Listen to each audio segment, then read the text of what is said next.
Hey guys, welcome to the Field of 68 YouTube channel. If you like what you see here, hit that subscribe button and you'll get more college basketball content just like this. We're going to play a quick little game here. Right. We got about 10 minutes left. Okay. It's called Hot or Not. I have written down 5 hot takes that I have from the last week of college basketball. And I Okay. want your guys' opinion on whether these are hot takes, whether they're good takes, whether they're smart takes, whether they're dumb takes, whether I need to find something else to do with my time. So we're going to start with this, and we're going to head up to the Legends Classic. It was at the Barclays Center where Baylor beat Oregon State pretty handily, and then beat a Florida team that I've actually been relatively impressed by. Hot or not, Baylor is the most talented team in the Big 12. Most talented? Most Not hot. talented team in the Big 12. Not hot. It's not hot. Hot is extreme. This is not hot. They are in there. They have the ability. I mean, the fact that you could play through Jacoby Walter here and there, you could play through Ray J. Dennis, and then you could play through Jalen Bridges. It's interchangeable. It's interchangeable. And honestly, like Houston has the most talented backcourt, but it's close. I mean, you could argue Baylor on another day. I can't wait to watch Houston and Baylor play. And you still have Kansas, who has the best all-around player in Dickinson. But I'm more down on Kansas than you guys are, and that's for maybe a separate pod. But the things that we talked about last week then arose in their game against Marquette. But to me, it's not hot. It's that take's not hot because Baylor can ride a different guy on a given night. And Ray J. Dennis was fantastic. He was absolutely fantastic against Florida on a team that has a top 5, top 10 pick in Walter. Yes, it's not a hot take. It's a take. I'm sitting here. I'm looking down through everything. They are just as talented as Houston. I think top to bottom, they're just as talented as Texas. I think as far as college players are concerned, I just, as unlikable as he is, I think Hunter Dickinson's the best player in that league, best college player in that league. He is. But as a whole, I think Baylor, lukewarm take, but not to a point to where I wouldn't be able to just put it down if it were a cup of tea. So here's the way that I would justify it. Jacoby Walter is a top 10 pick. I think Yves Missy is a first round pick, whether that's this year, next year, maybe the year after. I think that Ray J. Dennis has proven himself to be a terrific college point guard. And I think that what we saw out of him against Florida is going to be what we see out of him for most of the rest of the season, as opposed to, kind of what we saw against Auburn. Jalen Bridges is a 6'8" athletic dude that is shooting 55% from three right now. And I don't think that we've necessarily seen the best out of Jay Nunn, Langston Love, your boy Miro Little. T.O., I love what this team has. And I think that there is if you are a betting man and you can go tap into BetMGM right now and get them as the third best team in the Big 12, then that is there is some value on taking them to win the Big 12 this season. I don't think that that's necessarily crazy. All right, take number 2. We're heading back to the Big East on this one. We didn't talk about it for biggest winners in Feast Week, but I think Colorado State, there's an argument to be made, was the single biggest winner of anybody in that conference. If you listen to the Mountain West Insider podcast, we had Nico Medved on there. They beat Creighton by 21. Trey Alexander was 1 for 16 from the floor. He made his first shot in that game. Baylor Shireman sprained his ankle at the end, so I don't want to go too hard on him. But Stephen Ashworth, Baylor Shireman, Trey Alexander were frankly terrible in that game. So here's my take: is that Creighton, we have to take them out of the category of potential national title contenders. And the reason I say that is because if you can limit what they do in transition and you can take them out of what they want to run, they don't have anybody that can get you something easy unless it's coming out of offense or out of transition. Trey Alexander does not necessarily have the athletic ability to beat that first line of defense if you have a good defender on him.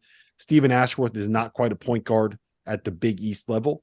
And Baylor Shireman is kind of like a combo, right? So you don't really have a guy that can make life easy for everybody else. You have Greg McDermott sets, and you have a transition. And if you don't have that, then they become a team that is relatively easy to guard.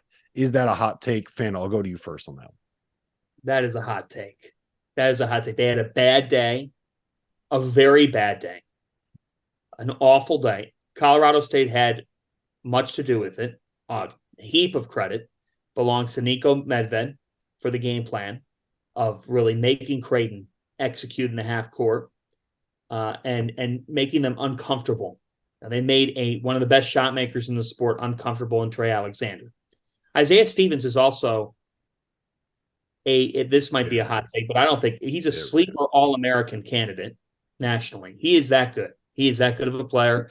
Part of a Mountain West that, yes, could send 4 teams to the NCAA tournament, but they rebounded the ball well. And Stevens is just elite. He's an elite playmaker. And Medved's a really good coach. Like Nico Medved's not going to be at Colorado State forever because he's going to move up. He's going to get a bigger job, and he should. He deserves it. But is it a hot take to say Creighton's out of the conversation at the top of the country? It is a hot take. They had a bad loss and an awful showing. Let's revisit this next week because I think they play in one of the most intriguing games in the country this week when they are at Nebraska on Sunday. Nebraska, who on our hot take show, I said will dance this year, and I still believe it. I think they're the Northwestern of the Big Ten this year. They've got veterans. Keisei Tobanaga's a stud, but beyond that, with Wilcher and company, good supporting cast. Let's see if Creighton can handle that test in Lincoln. You lose that game in Nebraska, Rob, your take ain't so hot. But I'm going to give them one pass. Sometimes you have a crappy day, like my Cleveland Browns had yesterday. Sometimes you have a crap sandwich. Creighton's leftovers were bad.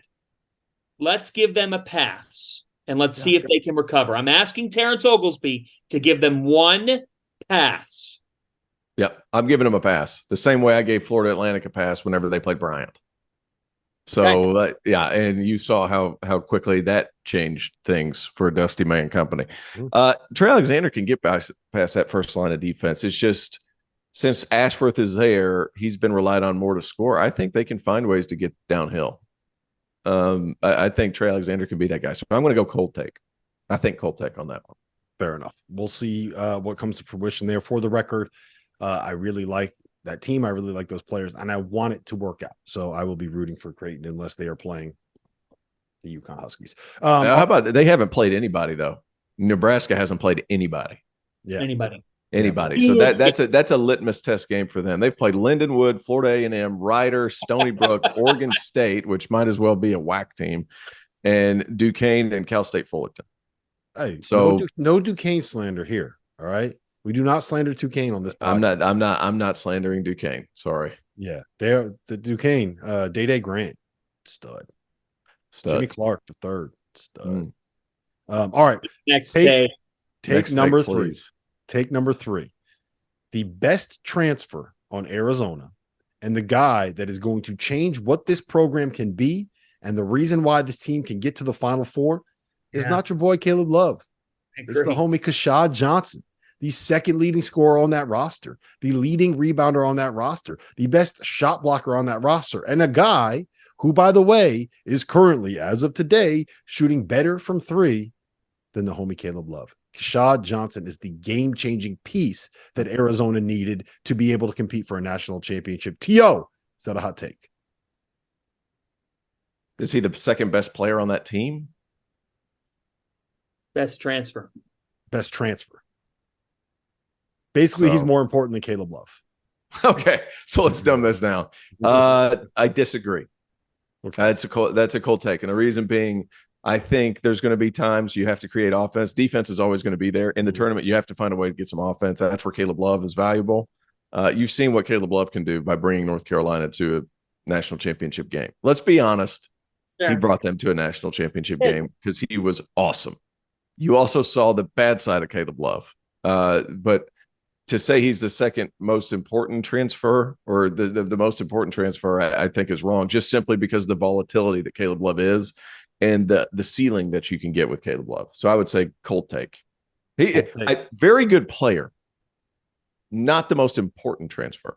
what I would say to that is, and look, what you're saying, I'm about changing the question to politicize this a little bit. Yeah, you are. But I think the game against Michigan State really emphasized what Caleb Love can bring to the table, right? Because I think Arizona was up like 16 in the first half, and then Michigan State really locked down defensively in the second half, made life really difficult for Arizona to be able to get good shots. And then there was about like a 5-possession stretch where Caleb Love got to the lane twice, had a couple layups, had an assist, and then missed a layup and got a tip in. And it kind of like, it broke things open because he was the only guy that could actually go out and create something on his own, which, maybe he could transfer to Creighton too at some point, by the way. But I think like that's really important. And I'm not trying to minimize what Caleb Love is, but I think the reason why Arizona is one of 4 teams right now that is top 10 in the country in offensive and defensive efficiency when they struggled defensively last year is the presence of Keshad Johnson. Fanta, where do you stand? If you haven't signed up for BetMGM yet, use the bonus code FIELD200 and you will receive $200 in bonus bets instantly when placing your first wager of at least $10 with BetMGM. Here's what you got to do. Download the BetMGM app. Sign up using the bonus code FIELD200. Deposit at least $10 and place your first wager on any game regardless of sport. You will receive $200 in bonus bets regardless of the outcome of your wager. Just make sure that you use the bonus code FIELD200 when you sign up. And remember, BetMGM is now available under one wallet in select states. As a New Jersey resident, this is super convenient for me when I have to go cover games in New York or Philly. When crossing state borders, just log into your existing account instead of having to create new accounts in each state that you go to. And most importantly, I got to let you know, we do have some fun stuff coming up for this college basketball season. Bet insurance tokens, college hoops odds boosts, my personal favorite, parlay odds boosts. So download the BetMGM app today. Well, I think that it's an accurate take in his importance on the team because of a winning perspective. He knows how to win, and he's producing winning plays for Arizona late in these games. I mean, he did it at Duke. He did it against Michigan State. Guys, if Keshad Johnson's not on the floor for Arizona, Michigan State beats Arizona. That's how much I thought Johnson meant to that game in the last 4 minutes of the game. Michigan State played the best half they've played all season in the second half against Arizona. They just ran out of gas. And by the way, fellas, if Michigan State doesn't beat Baylor on December 16th in Detroit, Michigan State's going to go into Big Ten play. Now, they have a couple Big Ten games to start because the Big Ten actually has conference games this upcoming weekend. Michigan State will be in conference play with 0 quality wins. 0.0. Wild. It's wild when you think about it like that.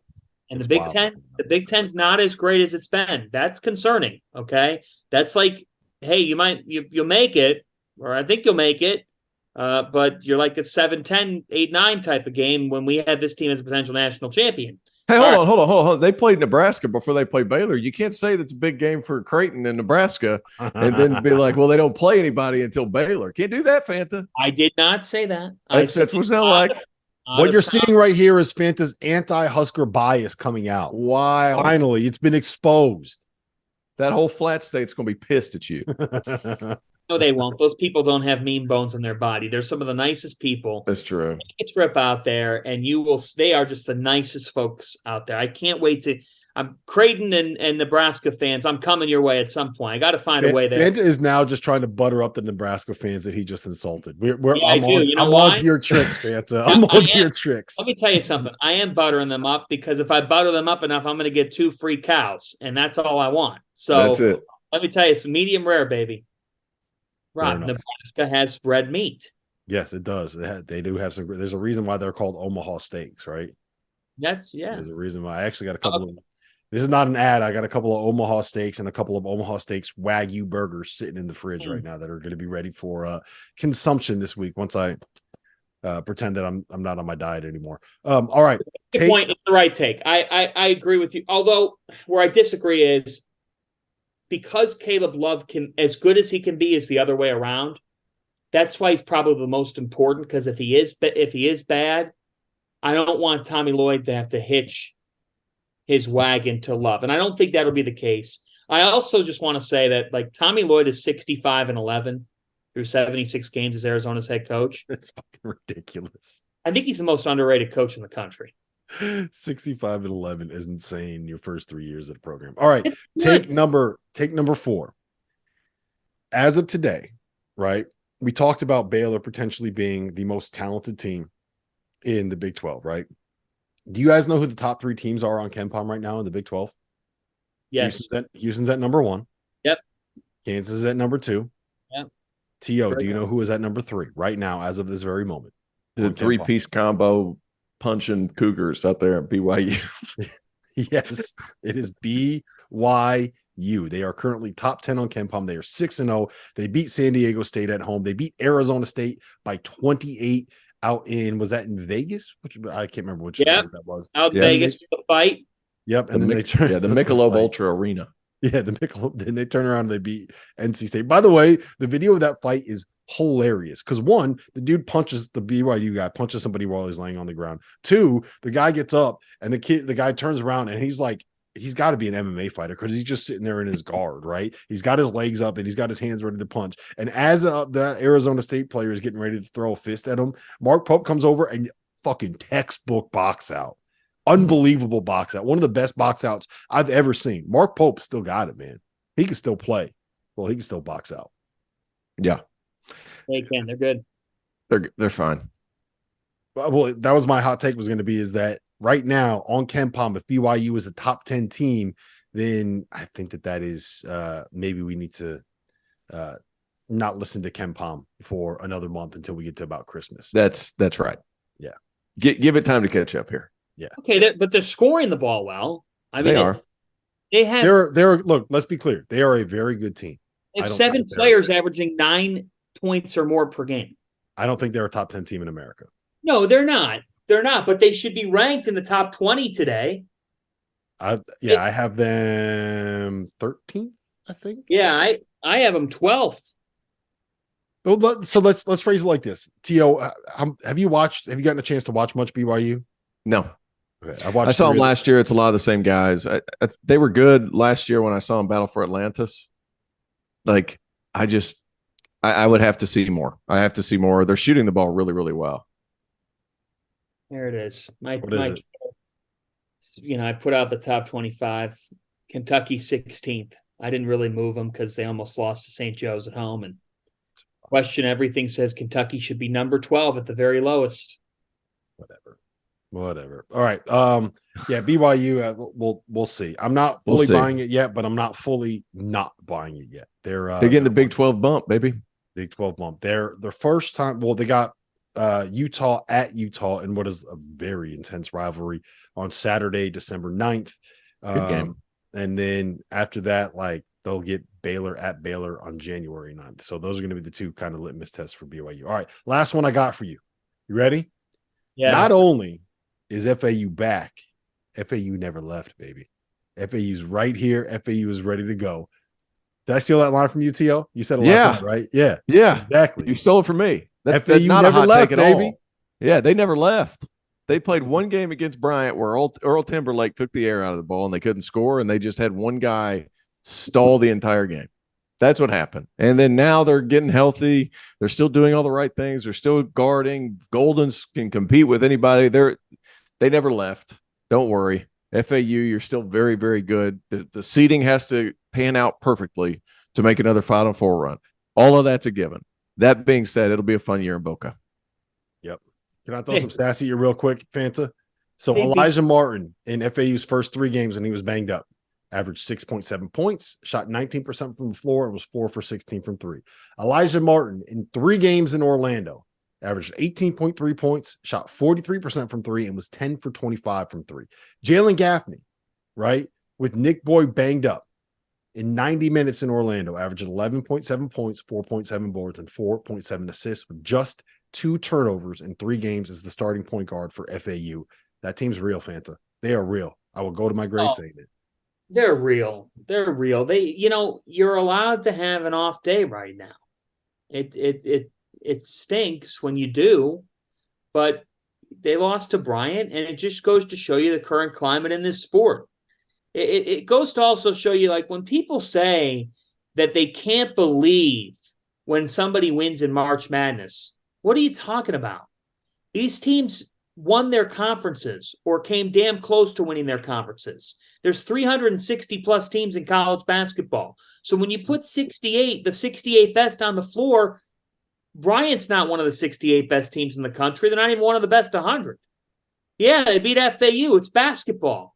You know, Terrence played it, and Rob, you played it some, and I played the St. Chris Holiday Tournament. Actually got a double technical foul for kicking a kid in the head. We won in overtime. I don't care.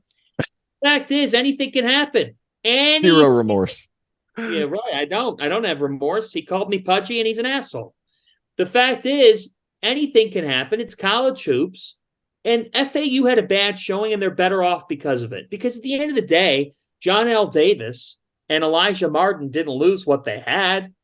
And Vlad Goalden, he went 7 for 7 against Virginia Tech. They beat Virginia Tech by 34. Virginia Tech will not get beat that bad again all season long. FAU's fine. The Owls are still hooting. Hooting. How long were you sitting on that line? I was not. That was good. It just blurted out. They're hooting on. They're hooting on. FAU never left, baby. FAU never left. FAU never left. Tio, that was a good line, man. In the first field of 68 tip-off, 3 of the preeminent mid-major programs in the country, 3 of the best coaches. November 30th, Liberty versus FAU. December 1st, Liberty versus Charleston. December 2nd, Charleston versus FAU. 3 up-and-coming programs come together in a very, very creative entity. There's a reason we're called the Field of 68, right? We want to cover all of college basketball. We are calling it the Field of 68 tip-off.